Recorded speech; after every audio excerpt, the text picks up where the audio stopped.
साथियों, आपका स्वागत है। हम यहाँ इकट्ठे हुए हैं लास्ट पोर्ट के रेजिडेंट्स एक बड़ी मुसीबत से पिछले 10 सालों से जूझ रहे हैं।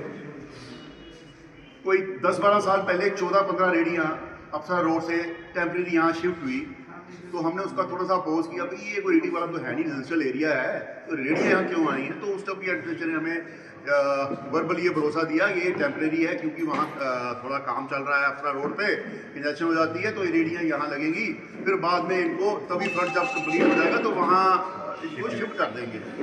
लेकिन वो 14 रेडियाँ आज 140 होगी जो लास्ट पोर्ट पे लगी थी, वो अब कॉन्वेंट तक पहुँच गई हैं।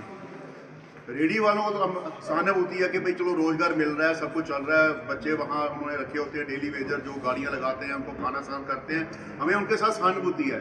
लेकिन ये रेडी जोन पूरा एक नॉनसेंस बन गया हुआ है, कोई सिविक सेंस नहीं, कोई कुछ नहीं। गाड़ियों में जो भी दारू वारू जो भी खाते हैं सारा कचरा वहीं फेंक जाते हैं, और उसके बाद बॉटल्स हमारे घरों के बाहर फेंकते हैं। तो मैं आपको थोड़ी बैकग्राउंड बताता हूँ कि मैं सेकंड जनरेशन यहाँ का रहने वाला हूँ। मेरे बच्चियों ने छोटे छोटे साइकिल चला के इन गलियों में बड़े हुए। आज तो आप सोच नहीं सकते, आपका गेस्ट आ जाए वो गाड़ी से उतरने का टाइम नहीं देता, हार्ट शुरू हो जाते हैं। रेडी वालों की जितनी बैकअप गाड़ियाँ हैं, टेम्पो, जितने भी मोटरसाइकिल, वो सारी वैन वगैरह पुरानी कटरा सारी इन्हीं रोड पे तेज स्पीड पे चलती हैं। बाहर के लोग हैं, मुझे नहीं पता क्या सिस्टम है, रेडियाँ कौन अलॉट करता है, लेकिन टोटल न्यूसेंस, शराब, शोश, शौचालय बनाए हैं हमारे घर के गेट, सारा कचरा वहाँ फेंक देते हैं। और हमारे यहाँ की सबसे लर्नड एक एजुकेशनिस्ट बैठी है मिसिस बैली, ये आपको थोड़ा सा ज़्यादा ब्रीफ करेगी। जम्मू स्मार्ट सिटी की तरफ से जम्मू ये थी, आपको कंप्लेंट वगैरह कुछ ऐसा किया? बिल्कुल, एक नहीं 50 कंप्लेंट की हैं। वो यही बोल रहे हैं टेम्परेरी, अब टेम्परेरी क्या, अब तो पूरा पक्का कर दिया है। हमें पूरा यकीन है कि हमारे बड़े एबल और बड़े जुझारू एमएलए हैं जो यहाँ से अभी होके गए हैं, हमारे डिप कम बड़े विजनरी हैं, बड़े इंटेलिजेंट हैं, अब उनके तक बात पहुँचेगी तो यहाँ पे परमानेंट कर रहे हैं। उन्होंने तो एक वादा किया था यहाँ के रहने वालों के साथ कि ये एक टेम्परेरी शिफ्टिंग का है, तो उन्होंने पक्का कर दिया। अब हमारी बच्चों के लिए टॉडलर्स के लिए तो एक न्यूसेंस क्रिएट हो गई है यहाँ पे। एंट्री बंद हो जाती है तो पूरी हाईवे पे डबल लेन लगा होता है, एंट्री बाहर आपने एग्जिट करना हो हाईवे की तरफ, आप जा ही नहीं सकते। वो आंखें दिखाते हैं, गुस्सा करते हैं। आप क्या डिमांड रखते हैं? हम तो चाहते हैं कि इनके लिए इनके रोजगार नहीं छीना जाए, इनके लिए कहीं एक जगह ढूंढी जाए और वहाँ पे इनको शिफ्ट तभी फ्रंट है बाहू प्लाजा जो कमर्शियल एरिया है जहाँ पे लोग जाते हैं, वहाँ पे शॉपिंग करते हैं, वहाँ पे इनको होना चाहिए एक साइड पे इनको जगह दे जहाँ पे ये अपना ये कारोबार करें। यहाँ तो एक कॉलोनी के बाहर पक्के शौचालय बनाना उनकी सुविधा के लिए, रेडी वालों के लिए, वहाँ उनको पक्का टाइलें लगा के देना, ये तो अपने वादे से एडमिनिस्ट्रेशन मुकर रही है जो उन्होंने हमसे 10 साल पहले किया था कि 14 रेडियाँ 15 रेडियाँ पार्ट टाइम थोड़ी देर के लिए आई हैं। ये रात के 1-1 बजे चलती रहती हैं, दारू चल रही होती है, गाने चल रहे होते हैं, बच्चों ने पढ़ना होता है। बच्चे जब आप हमारे ही पार्क जो हमें सुविधा के लिए दिए गए थे, वहाँ पे वो रात को बैठ के दारू पीते हैं और वहाँ से स्नैक्स आते हैं। तो बाकी मिसेस बाली आप सीनियर हैं, आप क्या कहेंगे, कितनी दिक्कत आ रही है यहाँ पे?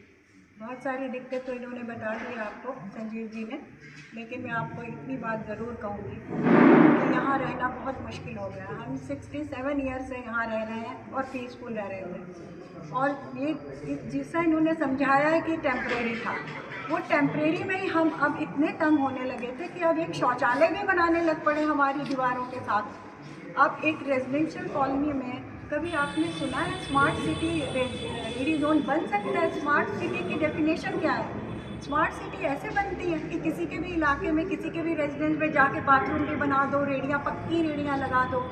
ये कोई तरीका नहीं है और इनको कॉन्सेप्ट भी नहीं है और इन्होंने सीखा भी नहीं है, इसलिए हम लोग कभी इतने परेशान नहीं हुए। हम शांति से बात करते थे, रिप्रेजेंटेशन देते थे, हम लोगों ने कभी कोई हंगामा नहीं किया। लेकिन ऐसा हुआ कि जब शौचालय का निर्णय शुरू हुआ और ये पक्के खोखे का निर्णय शुरू हो गया और बनने भी शुरू हो गए, इम्प्लीमेंटेशन शुरू हो गई, कहाँ मीटिंग हुई, किस पेपर में आया, कहाँ आपने रेजिडेंट्स को कंसल्ट किया, फिर हमारे ग्रैंड चिल्ड्रन जो नए आ गए हैं, पढ़े लिखे इंजीनियर्स हैं, बच्चे हैं, डॉक्टर हैं, इन्होंने अब शुरू किया और एक सोसाइटी बनाई, गांधीनगर सोसाइटी बनाई रेजिडेंट्स की और लास्ट बोर्ड की, और वो सब इकट्ठे होकर रिप्रेजेंटेशन बनाई और उन्होंने डिपार्टमेंट को, सीईओ को भेजा है, जॉइंट कमिश्नर को, जहाँ जहाँ इन्होंने समझा सब जगह ठीक से भेजा है।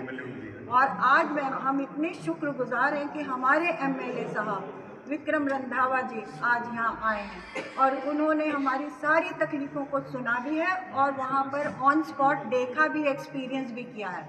और आज उन्होंने ये बताया है कि ये सही बात है, आप लोगों ने बहुत बर्दाश्त किया है और अब ये ऐसा नहीं होगा, यहाँ पर टॉयलेट नहीं बनेगा, यहाँ पर ये पक्के किशकोज नहीं बनेंगे।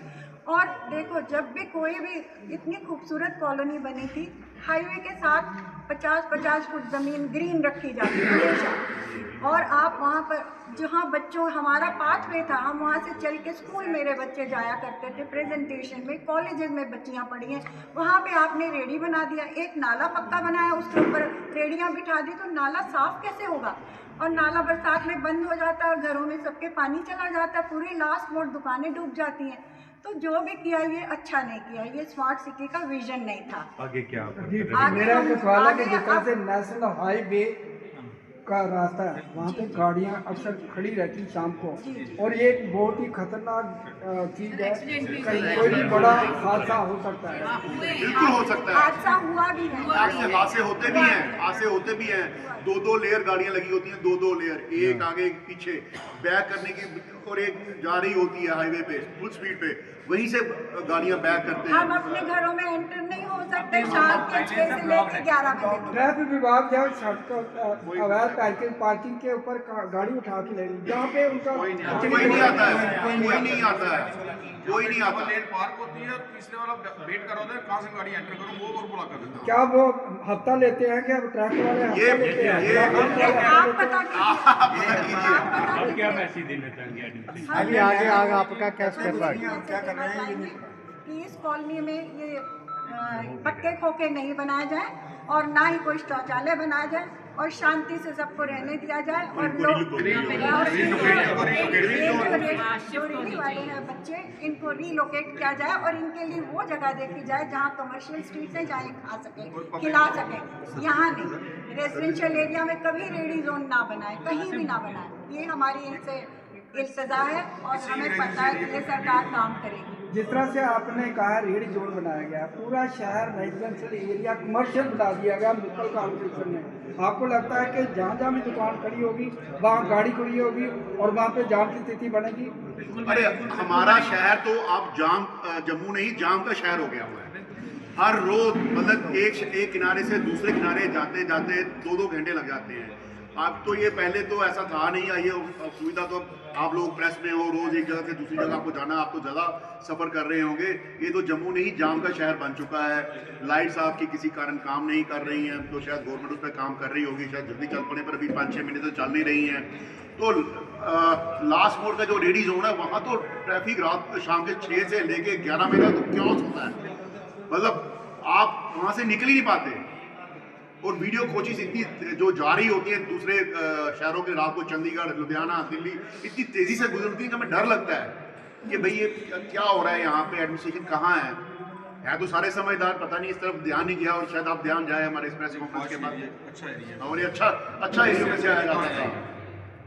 आप प्रेस बहुत बड़ी ताकत है, हाँ। आप हमारी आवाज़ वहाँ तक पहुँचाएंगे तो हम लोगों को आज शाम को हम भी देखेंगे आप किसने लेके रेडी वालों को कोई कसूर नहीं है, जो उनसे ज्यादा कसूर है जिन्होंने वहाँ पे रखी है और जो उनको यूज कर रहे हैं। न्यूसेंस, बोतलें फेंक देते हैं, कचरा बाहर फेंक देते हैं, वीडियोज हैं हमारे पास।